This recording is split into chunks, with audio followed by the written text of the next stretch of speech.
Admiral Vexthara stood before the massive viewing screen in the command center of Monitor Station Alpha. The station hung in the darkness of space, watching over the outer edges of the Zephyrian Empire. For 3,000 years, her people had ruled the galaxy. They were the strongest, the smartest, and the most advanced species anyone had ever seen.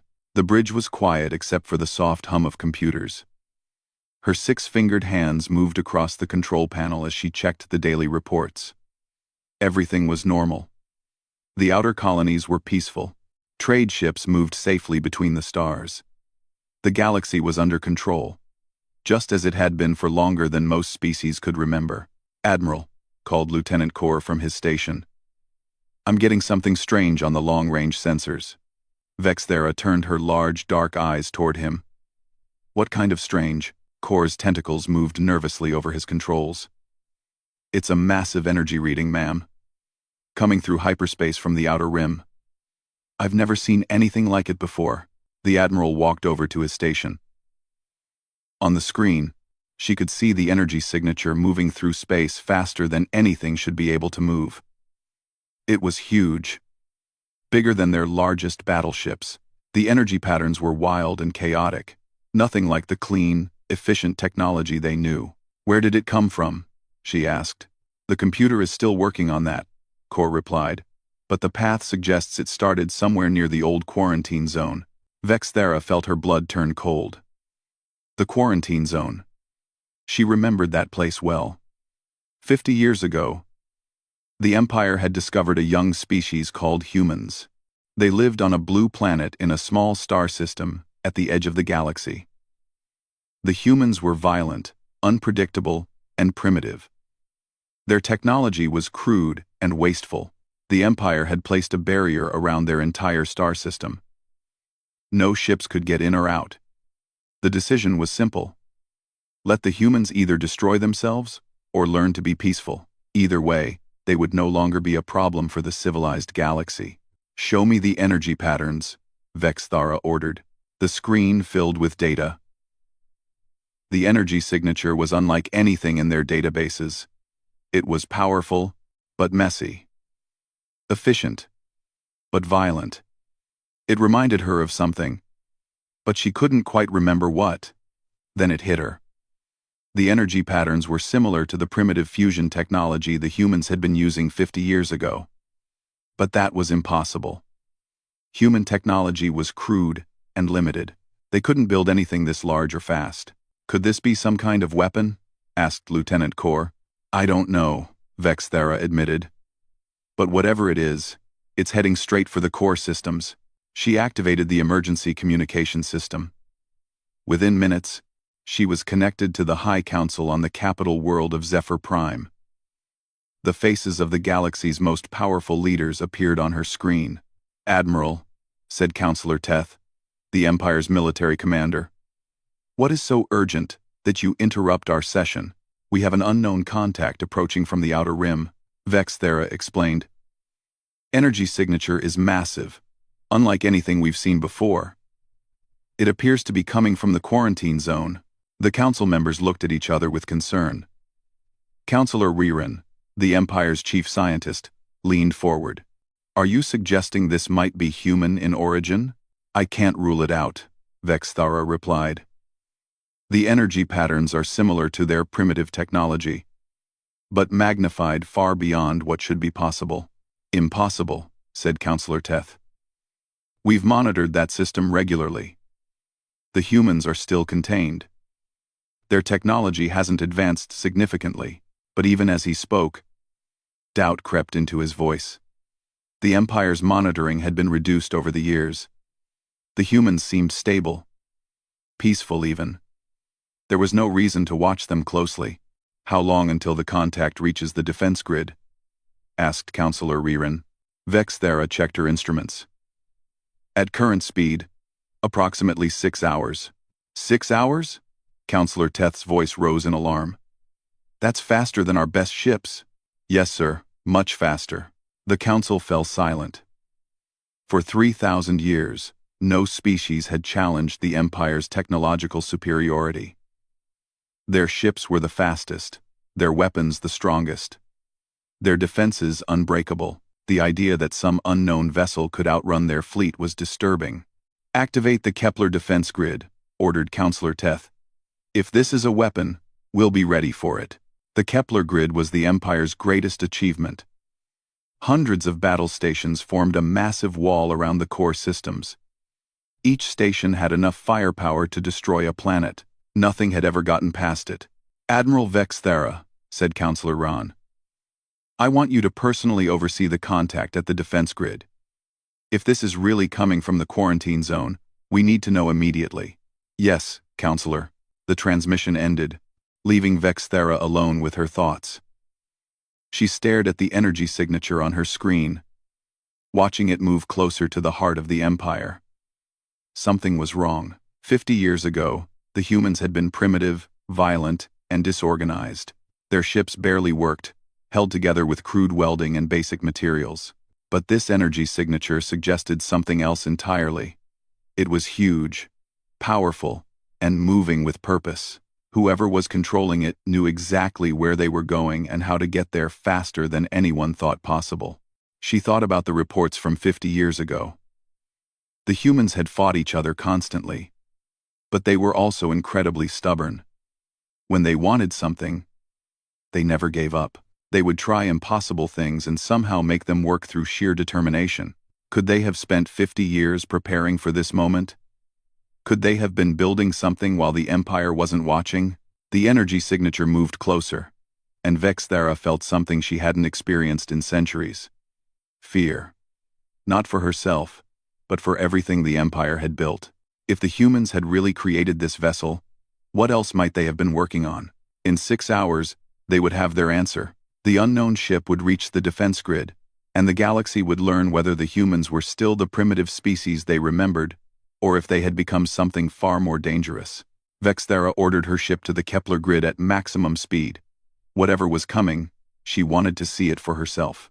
The Kepler defense grid stretched across space like a wall of metal and weapons. Admiral Vex Thera stood on the bridge of the command station, watching the sensors as the unknown vessel approached. Behind her, hundreds of the Empire's best officers waited nervously at their posts. "Contact dropping out of hyperspace now," announced the sensor operator. The main screen flickered, and then showed something that made everyone in the command center gasp. The ship that emerged from hyperspace was massive, easily 3 times larger than their biggest warship. But it wasn't the size that shocked them. It was what the ship looked like. The vessel appeared to be made of rough, welded metal plates. Thick cables and pipes ran along its surface like scars. Weapon systems stuck out at odd angles, as if someone had bolted them on wherever they could find space. It looked less like a starship and more like a flying piece of junk held together by determination and luck. "By the stars," whispered Lieutenant Commander Zack. "What is that thing?" Admiral Vex Thera studied the ship carefully. Despite its crude appearance, her instruments showed it was incredibly powerful. Energy readings were off the charts. The weapon systems, while ugly, were numerous and heavily armed. This wasn't just some random piece of space debris. This was a warship, built by someone who cared more about function than beauty. "Admiral," called the communications officer, "we're receiving a transmission. It's on primitive radio frequencies." "Radio?" Vex Thera couldn't hide her surprise. The galaxy had stopped using radio technology thousands of years ago. It was slow, inefficient, and easily blocked. "Put it through." Static filled the air, then a voice spoke in broken Galactic standard. The accent was rough, the grammar imperfect, but the words were clear. "This is the UHSF Defiant. We're here to talk." Silence fell over the command center. UHSF could only mean United Human Space Force. The humans had not only broken out of their quarantine, they had built this monster of a ship and traveled to the heart of the Empire. Admiral Vex Thera activated the response system. "Unknown vessel. You are entering restricted Imperial space. Identify yourself properly and state your intentions." The response came quickly. "This is Captain Zara Chen, of the United Human Space Force, Vessel Defiant. We request safe passage to the core worlds for diplomatic discussions." "Captain Chen," Vexthara replied carefully. Your people were placed under quarantine 50 years ago. How did you escape containment? A sound came through the speaker that it took the Admiral a moment to recognize. Laughter. The human was actually laughing. Admiral, we never considered ourselves contained. We just decided to be patient for a while. The words sent a chill down Vexthara's spine. Patient? The humans had been planning this for 50 years? Stand by, Captain Chen. Do not move your vessel while we contact our superiors. We'll wait, came the reply. But Admiral, you should know we're not the only ship out here. Before Vexthara could ask what that meant, her sensor operator called out in alarm. Admiral, more contacts! Multiple ships dropping out of hyperspace! The screen filled with new readings. 5 more ships appeared around the Defiant, each one as large and crude-looking as the first. They moved into formation around their leader like a pack of metal wolves. Admiral Vexthara's hands trembled as she opened an emergency channel to the High Council. Within moments, the faces of the Empire's leaders appeared on her screen, their expressions showing the same shock she felt. Counselor Teth, she began. The vessels are definitely human in origin. 6 ships total, all heavily armed. Their leader is requesting diplomatic passage to the core worlds. Counselor Ron leaned forward. Their technology readings? Primitive materials, sir. Steel, titanium, nuclear fusion systems. But somehow, they're producing more power than our advanced ships. Their construction methods are unusual. How so? They appear to have built their ships by welding together whatever materials they could find and mounting weapons wherever they fit. It shouldn't work. But somehow, it does. The council members looked at each other in confusion. Their civilization prized elegance, efficiency, and perfect engineering.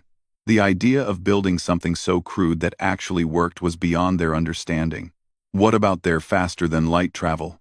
Asked Counselor Teth. Admiral Vexthara checked her readings again. Unknown technology, sir. Their hyperspace signatures are completely different from ours, much more energy-intensive and violent. Violent? Yes, sir. It appears they're using massive amounts of energy to literally tear holes in space-time, then flying through before the holes can close. It shouldn't be possible. 1. Counselor Riron's face turned pale. They're ripping holes in reality? That could damage the fabric of space itself. Yet somehow they're traveling faster than our ships, Admiral Vexthara pointed out. The council fell silent as they considered this information. For thousands of years, they had developed their technology carefully, making it more efficient and elegant with each generation. The humans had apparently taken the opposite approach, using brute force and overwhelming power to achieve the same results. What are your recommendations, Admiral? Asked Counselor Teth. Sir, these ships could pose a significant threat to our defense grid. Their weapons are primitive but numerous. If they wanted to attack, they could cause serious damage before we could stop them. And if we attack first? Admiral Vexthara hesitated. Unknown, sir. Their ships are built differently than anything we understand. Standard tactics might not work. A new voice joined the conversation. It was Grand Counselor Rex, the Empire's supreme leader. Admiral, ask them how many more ships they have. Vexthara opened the channel to the Defiant. Captain Chen, the Council wishes to know the size of your fleet. The response was immediate and disturbing. Admiral, how many stars are there in the galaxy? I don't understand. We've had 50 years to prepare, and humans are very good at building things. We've also been busy spreading out to different star systems. Each colony has been building ships like these. How many do you think that might be? The implication was clear. This wasn't just 6 ships. This was potentially an entire fleet of these crude but powerful vessels. Scattered throughout the galaxy, Counselor Teth's voice was tight with worry. Admiral, do you believe they're telling the truth? Sir, their energy signatures suggest they're capable of things we thought were impossible. If they can build ships like these and travel faster than we can, there's no reason to doubt they could have established colonies. The Council went silent again. The Empire had spent 3,000 years believing they were the most advanced species in the galaxy, Now they were faced with humans who had apparently spent 50 years developing technology that worked differently but just as effectively. Grant them safe passage, Grand Counselor Rex finally said. If they wanted to attack, they would have done it already. We need to learn more about what we're dealing with. 1. Admiral Vex Thara nodded and opened the channel to the Defiant. Captain Chen, you are granted safe passage to Nexus Prime for diplomatic discussions. Thank you, Admiral. We appreciate the hospitality. As the human ships moved past the defense grid, Admiral Vex Thara couldn't shake the feeling that everything was about to change. The Empire's age of unopposed dominance was ending, and no one knew what would come next. Commander Siln moved through hyperspace in her stealth ship, heading toward the quarantine zone around Earth. The High Council had ordered an immediate investigation of the human homeworld. They needed to know what the humans had been doing for 50 years, and how many more ships they might have built. Her ship was the Empire's most advanced scout vessel, invisible to most sensors, and equipped with the best spying equipment available. If anyone could discover human secrets, it was her. As she dropped out of hyperspace at the edge of the Sol system, what she saw made her freeze in shock. The space around Earth was filled with massive structures that definitely hadn't been there 50 years ago. Huge metal frameworks floated in orbit, each one the size of a small moon. Ships were being built inside them, ships just like the ones that had appeared at the defense grid. This can't be real, she whispered to herself. Her sensors counted at least 30 orbital shipyards around Earth alone. Each yard was building multiple ships at the same time. Some vessels were nearly complete, while others were just beginning to take shape. All of them shared the same crude, welded appearance as the Defiant, but they were clearly functional. Siln activated her recording equipment and began documenting everything. The humans hadn't just survived their quarantine, they had turned it into the biggest military buildup in galactic history. But Earth wasn't the only surprise. Her long-range sensors detected similar construction around Mars, Jupiter's moons, and several asteroids throughout the system. The humans had spread throughout their entire star system and turned every available resource into shipbuilding materials. She moved closer to Earth, using her stealth systems to avoid detection. The planet's surface showed signs of massive industrial activity. Entire continents had been converted into manufacturing centers. Lights blazed day and night as factories worked around the clock. Mining operations covered the moon's surface like a metal rash. How did we miss this? Siln asked herself. The answer became clear as she studied the human technology. Their industrial methods were completely different from anything the Empire used. Where imperial factories were clean, efficient, and carefully planned, human industry was loud, messy, and incredibly fast. They built things quickly and in huge numbers, then improved them as they went. Her communication system picked up human radio traffic from the planet. The conversations were in basic human language, but her computer translated them automatically. What she heard made her stomach turn cold. Shipyard 7, reports hull 847, ready for engine installation. Mining Station Series confirms delivery of raw materials to Luna Foundry. Colony Ship Group Bravo has launched for the Proxima system. Colony ships? Siln checked her star charts. Proxima Centauri was outside the quarantine zone. If humans had already sent colonies there, how many other star systems might they have reached? She activated her ship's most powerful sensors and began scanning nearby star systems. What she found was even more disturbing. Energy signatures appeared in system after system, all showing the same chaotic patterns as human technology. The humans hadn't just broken quarantine. They had been spreading across the galaxy for decades. Siln quickly counted the systems showing human activity. 10, 20, 30 different star systems all had signs of human presence. In each one, she detected the same pattern: rapid industrial development, orbital construction, and more ships being built. Command. This is Scout 7. She transmitted on an encrypted channel. I need to report immediate findings. Within minutes, she was connected to Admiral Vex Thara at the defense grid. Commander Siln, what have you found? Admiral, the quarantine has been meaningless. The humans have industrial operations throughout the Sol system and have established colonies in at least 30 other star systems. They're building ships everywhere. There was silence on the channel before the Admiral responded. Are you certain? Yes, ma'am. They've been busy. Their construction methods are crude, but incredibly fast. They're building ships like we build small fighters. Except these ships are the size of our battleships. How many ships total? Siln looked at her readings and felt sick. Based on the construction I can observe, they could have hundreds of these vessels, maybe thousands. The silence stretched longer this time. Finally, Admiral Vexthera spoke again. Commander, I'm ordering you to investigate one of their colony systems. We need to know what their expansion looks like. Siln chose the closest system showing human activity and jumped to hyperspace. When she arrived, she found another shock waiting for her. The humans hadn't just built colonies, they had built entire civilizations. The star system contained 3 planets suitable for life. All 3 showed signs of human habitation. Cities covered the surfaces, connected by transport networks and communication systems. Orbital stations provided support and defense. Most importantly, each planet had its own shipyards building more of those crude but effective vessels. As she watched, a group of human ships launched from one planet and disappeared into hyperspace.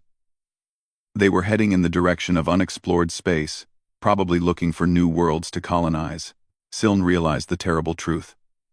The humans hadn't spent 50 years sitting quietly in their quarantine. They had spent 50 years expanding, building, and preparing for this exact moment. While the Empire had relaxed and assumed they were contained, the humans had been spreading across the galaxy like a virus. She recorded everything and transmitted her findings back to the defense grid. The response from Admiral Vexthara was immediate and urgent.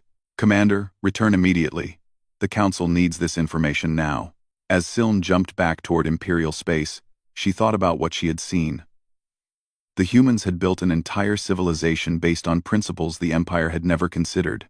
They didn't worry about elegant engineering or perfect efficiency. They just built things that worked, built them fast, and built them in huge numbers. Their ships were ugly and crude, but they functioned. Their colonies were messy and disorganized, but they were productive. Their entire approach to civilization was alien to everything the Empire understood. When she arrived at the defense grid, Admiral Vexthera was waiting with a direct connection to the High Council. Siln presented her findings to the galaxy's most powerful leaders. 30 star systems confirmed, she reported. Possibly more. Industrial capacity beyond anything we've seen. Ship construction happening simultaneously in multiple locations. Conservative estimate puts their fleet size in the hundreds. Counselor Teth looked stunned. How did our monitoring stations miss this expansion? Sir, they didn't expand the way we would expect. No massive colony ships, no formal military expeditions. They sent small groups to different systems and had them build everything locally using whatever resources they could find. And these small groups could build starships? Yes, sir. Human technology appears designed for rapid construction using basic materials. They can build a functional starship anywhere they can find metal and energy sources. Grand Counselor Rex leaned forward. What is your assessment of their capabilities, Commander? Siln hesitated before answering. Sir, they've essentially built a second galactic civilization right under our noses.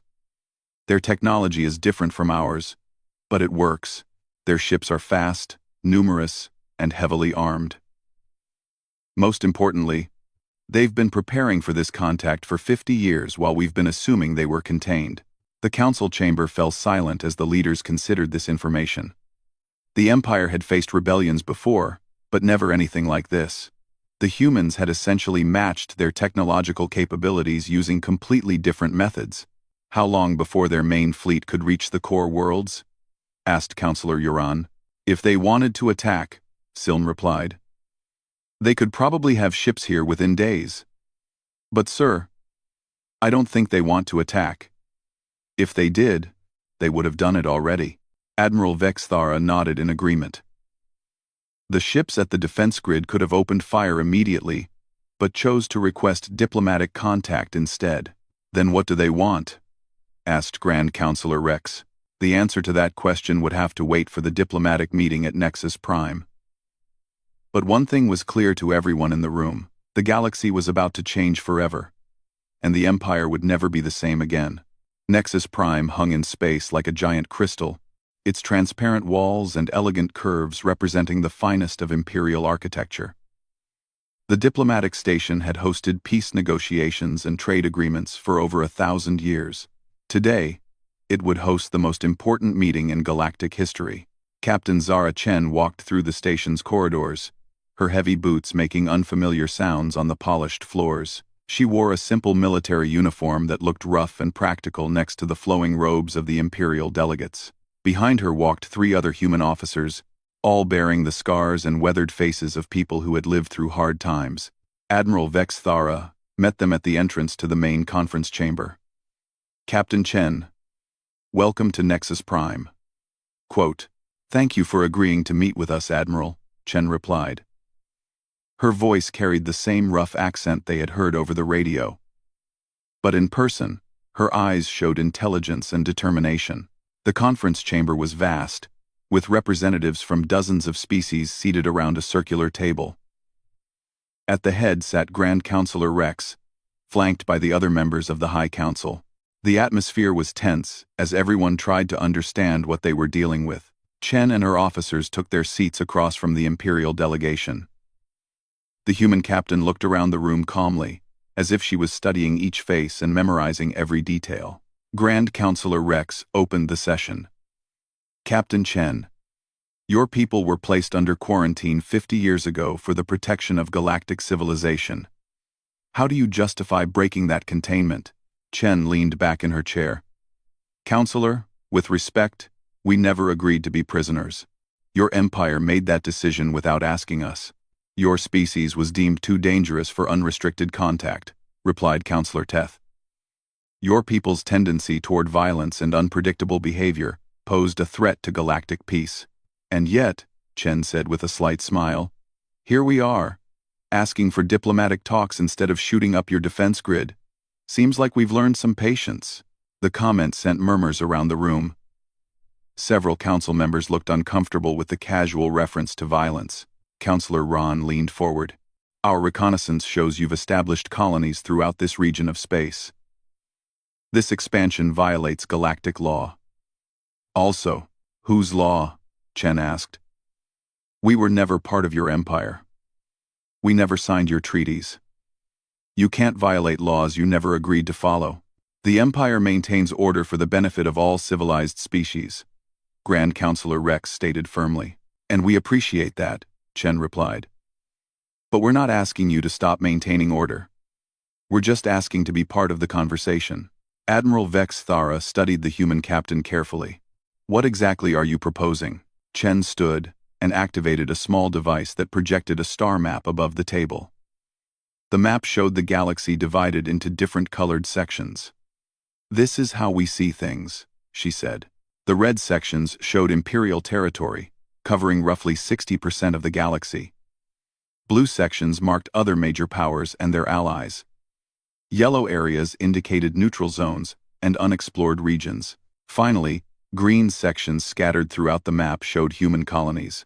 "We've established settlements in 47 star systems," Chen announced. "All of them in areas your empire classified as uninhabitable or uninteresting. We're not taking anything you wanted." Counselor Teth's eyes widened. 47 systems? Our intelligence indicated 30 at most.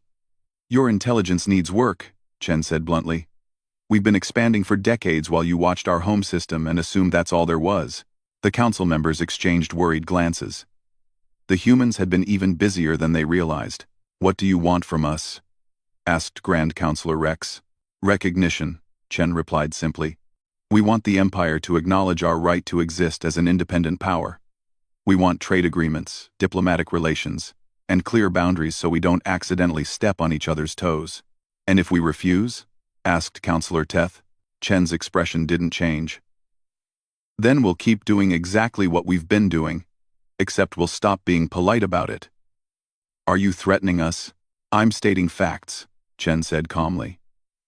"We've been studying your empire for 50 years. We know your military capabilities, your trade routes, your political weaknesses, and your technological limits. We've designed our ships and tactics specifically to counter your advantages. She gestured to the star map again. For example, your fleet relies on centralized command and supply lines. Our ships are designed to operate independently for months. Your weapons are energy-based and require careful targeting. Ours are projectile weapons that work even in heavy interference. Your ships prioritize speed and maneuverability. Ours prioritize durability and firepower. The room fell silent as the implications sank in. The humans hadn't just built ships, they had built them specifically to fight the Empire. Admiral Vex Thara spoke carefully. Are you saying you could defeat our fleet? I'm saying we could make it very expensive for you to try to stop us, Chen replied. But that's not what we want. War is wasteful. We'd rather be partners. Counselor Ron looked skeptical. What could humans possibly offer the Empire? Chen smiled for the first time since entering the room. You might be surprised. Your technology is elegant and efficient, but it's also fragile and expensive. Ours is crude, but tough and cheap to build. There are places in the galaxy where your ships can't go, and things your people can't do.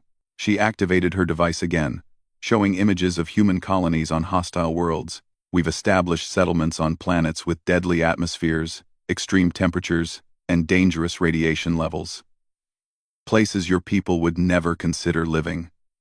The images showed human cities built inside massive domes and underground complexes, protected from environments that would kill most galactic species within minutes. We can go places you can't, Chen continued. Mine resources you can't reach. Build things in conditions that would shut down your factories.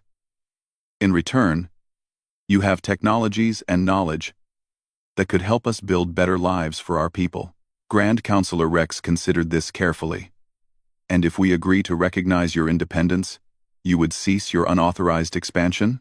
We would coordinate our expansion with Imperial authorities to avoid conflicts, Chen said.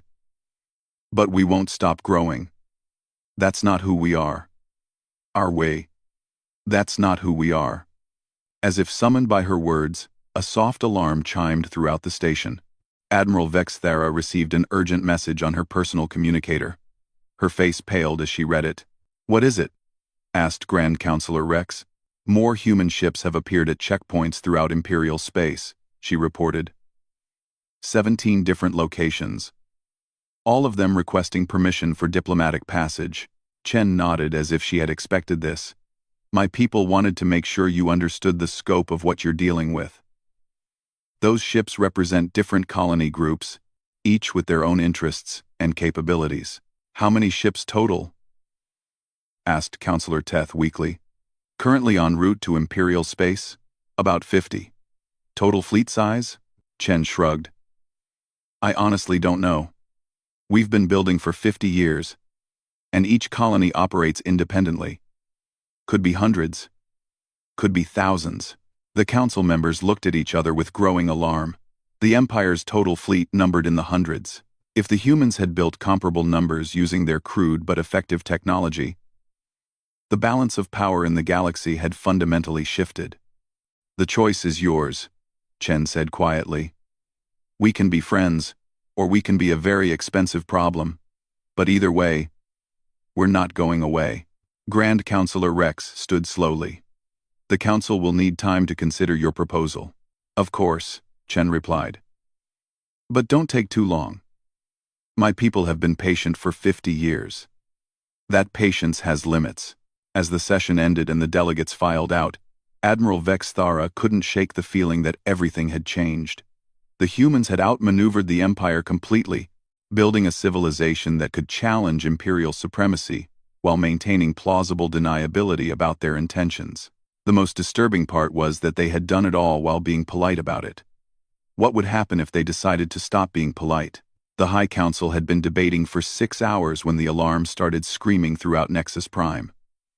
Admiral Vex Thara rushed to the command center as emergency lights bathed the diplomatic station in red. What's happening? She demanded. Imperial hardliner fleet approaching fast, reported the sensor operator. Admiral Krex is leading 40 ships directly toward the station. Vex Thara's blood went cold. Admiral Krex commanded the Empire's Third Fleet and was known for his extreme views about alien threats. He had opposed the diplomatic meetings from the beginning, arguing that the humans should be destroyed before they became more dangerous. Are they responding to communications? No, ma'am. They're maintaining radio silence. Captain Chen appeared beside her, having arrived from the conference chamber. Admiral, what's going on? A rogue faction of our military is approaching, Vexthara explained. I believe they intend to attack while the human ships are gathered here. Chen's expression hardened. How many ships? 40 Imperial warships. And how many human ships are currently in this area? Vexthara checked her displays. 6, including the Defiant. Chen activated a communication device and spoke rapidly in human language. Within seconds, she had responses from multiple sources. My people want to know your intentions, she said to Vexthara. Are you planning to support this attack? Absolutely not. Vexthara replied firmly. This action is unauthorized and illegal. But I only have 3 ships here. I can't stop Admiral Krex alone. Chen nodded and spoke into her communicator again. Captain Rodriguez, prepare for combat operations. Standard human doctrine applies. What does that mean? Vexthara asked. It means we're going to show your rogue admiral why attacking humans is a bad idea. On the main screen, Admiral Krex's fleet dropped out of hyperspace in perfect Imperial formation. 40 sleek warships arranged in precise battle lines, weapons powered and shields raised. It was an impressive display of Imperial military power. The human response was completely different. The 6 crude human ships moved into what looked like a random pattern, spreading out in all directions. They didn't form any recognizable formation or follow standard tactical doctrine. Admiral Krex's voice came over the communication system. Human vessels, you are guilty of violating Imperial space and threatening galactic security. Surrender immediately, or be destroyed. Captain Chen's response was immediate and defiant. Admiral Krex, this is Captain Chen of the Defiant. We are engaged in authorized diplomatic discussions. Any attack on our ships will be considered an act of war. The Council's authority is not recognized, Krex replied. All alien threats must be eliminated. Admiral, Chen said calmly. You're making a big mistake. Krex's fleet opened fire with concentrated energy beams, targeting the nearest human ship. The elegant Imperial weapons struck the crude human vessel, and for a moment it seemed like the attack had been successful. Then the smoke cleared, and the human ship was still there, its thick armor plates glowing hot but intact. Impossible, whispered Vexthara. Our weapons should have penetrated their hull easily. The human ships responded with their own weapons, and Vexthara watched in shock as projectiles, rather than energy beams, streaked toward the Imperial fleet. The metal slugs moved faster than anything she had ever seen, striking Imperial ships with devastating force. But what happened next defied everything she knew about space combat. Instead of engaging in the careful, long-range battle that Imperial doctrine demanded, the human ships charged directly into the Imperial formation. They rammed damaged enemy vessels, used their own ships as weapons when their guns ran out of ammunition, and showed no regard for conventional tactics. One human ship, badly damaged and listing to one side, deliberately crashed into an Imperial cruiser. The explosion destroyed both vessels, but took out 3 more Imperial ships in the blast. They're insane, breathed the sensor operator. No, Chen said quietly. They're human. The battle turned quickly. Imperial ships were designed for elegant, efficient combat between civilized species who followed accepted rules of engagement. They weren't prepared for opponents who treated their own ships as expendable weapons and fought with the fury of cornered animals. Within 20 minutes, Admiral Krex's fleet was scattered and retreating. Half his ships were destroyed or disabled, while the humans had lost only 2 vessels. The survivors of those ships had been rescued by their companions, and were already helping to repair damage. Admiral Krex. Chen's voice came over the communication system. Your attack has failed. Withdraw your forces immediately. There was no response from the Imperial Admiral. His flagship was badly damaged and limping away from the battle zone. Grand Counselor Rex's voice came through the station speakers. Captain Chen, The Council deeply regrets this unauthorized attack. Admiral Krex acted against direct orders. Counselor, Chen replied, we understand that rogue elements exist in any large organization. However, this attack proves why formal recognition of our sovereignty is necessary. What do you mean? Your military just tried to destroy us during diplomatic negotiations, Chen explained. If we hadn't been able to defend ourselves, this meeting would have ended with our deaths. The galaxy needs to know that humans can't be eliminated easily. Admiral Vexthera studied the battle aftermath on her sensors. The human tactics had been brutal and effective, but they hadn't pursued the retreating Imperial ships or tried to cause unnecessary casualties. They had fought with restraint, even while demonstrating overwhelming capability. The Council will accept your proposal, Grand Counselor Rex announced. The Zephyrian Empire formally recognizes the United Human Space Force as an independent galactic power. 3 months later, Admiral Vexthera stood on the observation deck of Nexus Prime, watching human freighters dock alongside Imperial cargo ships. The Sol Accords had been signed, establishing formal diplomatic relations between the Empire and humanity. The galaxy had changed in ways no one could have predicted. Human colonies were trading resources that Imperial worlds couldn't access. Human shipyards were building vessels for species that needed tough, reliable transport rather than elegant luxury. Human explorers were mapping dangerous regions of space that Imperial scouts had never dared to investigate. Captain Chen approached and stood beside her at the viewing window. Regrets, Admiral? Vexthera considered the question carefully. No, she said finally. The Empire needed to learn that we're not the only ones capable of greatness. Your people have shown us different ways of thinking about problems. And your people have shown us that efficiency and elegance have their own value, Chen replied. Maybe we can learn from each other. On the screens around them, news reports showed human and Imperial engineers working together on joint projects. The crude but effective human technology was being combined with elegant Imperial systems to create new solutions that neither species could have developed alone. Captain, Vexthera asked, what will your people do now that you have official recognition? Chen smiled. What we've always done, Admiral. Keep building, keep exploring, keep pushing boundaries. The only difference is, now we'll do it as partners instead of strangers. As they watched, a new human ship launched from one of the orbital shipyards. It was larger than any previous vessel, with the same crude appearance but improved design elements borrowed from Imperial technology. Behind it, more ships were under construction, each one unique but sharing the same tough, functional characteristics that defined human engineering. The galaxy was vast, full of unexplored regions and unknown challenges.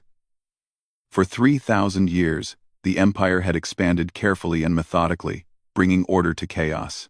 Now they had partners who approached problems differently, who were willing to try impossible things and make them work through determination and raw stubbornness. Admiral, Chen said quietly, I think this is the beginning of something interesting. Vexthera nodded as she watched the human ship disappear into hyperspace, heading toward unknown stars. The Empire's age of solitary dominance was over, but perhaps what came next would be even better. The galaxy was about to become a much more exciting place.